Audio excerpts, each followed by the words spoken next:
Welcome to Krishwas kitchen.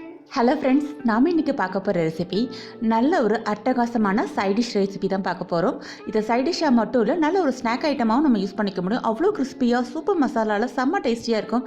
நல்ல ஒரு ரசம் சாதம் தயிர் சாதத்தோடு இது அட்டகாசமான காம்பவுண்ட் சொல்லலாம். வாங்க எப்படி இன்ட்ரெஸ்டிங்காக பண்ணலான்னு பார்க்கலாம். இந்த கத்திரிக்காய் ஃப்ரைக்கு நான் ஒரு நீளமான பெரிய கத்திரிக்காய் எடுத்திருக்கேன். இது நார்த் சைட் கத்திரிக்காய்னு கூட சொல்லுவாங்க. இந்த எக் பிளான்ட் பார்த்தீங்கன்னா இந்த காம்பு பகுதி இருக்கு இல்லையா, அதை மட்டும் கட் பண்ணிட்டு தின் ஸ்லைசஸாக நான் போட்டுக்க போகிறேன். இந்த ரவுண்ட் ஷேப்லேயே அப்படியே தின் ஸ்லைசஸாக போட்டுக்கோங்க. எவ்வளோக்கு எவ்வளோ தின் ஸ்லைசஸாக இருக்கோ அந்தளவுக்கு டேஸ்ட் ரொம்ப நல்லாயிருக்கும், நல்லா கிறிஸ்பியாக வரும். ஒரு ஸ்லைஸாக நம்ம போட்டுக்கலாம். இந்த இன்ச் அளவுக்கு நான் போட்டு எடுத்துக்க போகிறேன். இந்த மாதிரி கட் பண்ண ஸ்லைசஸை நான் தண்ணியில் போட்டு எடுத்துக்கலாம். ஏன்னா இது கருத்து போயிடும். அதனால் கட் பண்ண உடனே நீங்கள் ஒரு பவுலில் தண்ணியில் மாற்றிடுங்க. இந்த மாதிரி முழு கத்திரிக்காயும் நம்ம ஸ்லைசஸ் பண்ணி எடுத்துக்கலாம். கட் பண்ண எல்லா கத்திரிக்காயும் தண்ணியில் போட்டு எடுத்துக்கலாம். இப்போது நெக்ஸ்ட் நம்ம மசாலா ப்ரிப்ரேஷனை பார்க்கலாம். இந்த ரெசிபிக்கு இந்த மசாலா ப்ரிப்ரேஷன் ரொம்பவே ஒரு இம்பார்ட்டண்ட்டான ஸ்டெப்பு. இதுக்கு ஒரு பிளேட்டில் நான் ஃபர்ஸ்ட் 2 டேபிள் ஸ்பூன் பக்கம் அரிசி மாவு சேர்த்துக்கிறேன். அரிசி மாவுக்கு பதிலாக நீங்கள் கார்ன்ஃப்ளவர் மாவு கூட சேர்த்துக்கலாம். கூடவே கொஞ்சமாக மஞ்சள்தூள் சேர்த்துக்கலாம். அவங்கவுங்க காரத்துக்கு தகுந்த மிளகாய் தூள் சேர்த்துக்கோங்க. இது கூடவே கொஞ்சமாக தனியாத்தூள், இது கூடவே கொஞ்சமாக கறி மசாலா தூள் சேர்த்துக்கலாம். கூடவே கொஞ்சமாக சோம்புத்தூள்.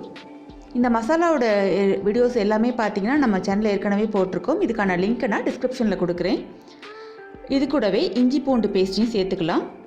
கூடவே கொஞ்சம் கசூரி மேத்தி, அதாவது காஞ்சி வெந்தயக்கீரையோட இலைகளை நம்ம இது கூட சேர்த்துக்கலாம். இது இல்லைன்னா பொடியாக நறுக்குன்னா கொத்தமல்லி கருவேப்பிலையை நீங்கள் இது கூட மிக்ஸ் பண்ணிக்கலாம். கடைசியாக உப்பு சேர்த்துக்கலாம். இந்த மசாலா நல்லா ஈவனாக பிளெண்ட் ஆகிறதுக்காக நம்ம இது கூட ஒரு 1/4 கப் போல் தயிர் சேர்த்துக்க போகிறோம். தயிர் சேர்த்து நல்லா கலந்து விட்டுடலாம். கடைசியாக இது கூட கொஞ்சமாக இந்த மசாலா எல்லாம் நல்லா ஈவனாக நல்லா கலந்து வரத்துக்கும் நல்ல ஒரு டெக்ஸ்டர் கொடுக்கறதுக்காகவும் தேவையான அளவு மட்டும் தண்ணியை சேர்த்து நீங்கள் நல்லா கலந்து எடுத்துக்கோங்க. இந்த மசாலா ஒரு 5 மினிட்ஸ் போல் நல்லா கலந்து எடுத்துருங்க. அப்போ தான் அந்த கத்திரிக்காயில் அந்த கோட்டிங் ஈவனாக இருக்கும். இப்போது நறுக்கி தண்ணியில் போட்டு வச்சுருக்கக்கூடிய அந்த கத்திரிக்காயை எடுத்துக்கலாம். இதில் அந்த ஃபோர்க்கால் ஃபர்ஸ்ட் நீங்கள் அங்கங்கே கொத்தி விட்டுக்கோங்க. அப்போ மசாலா நல்லா உள்ளே இறங்க ஆரம்பிக்கும்.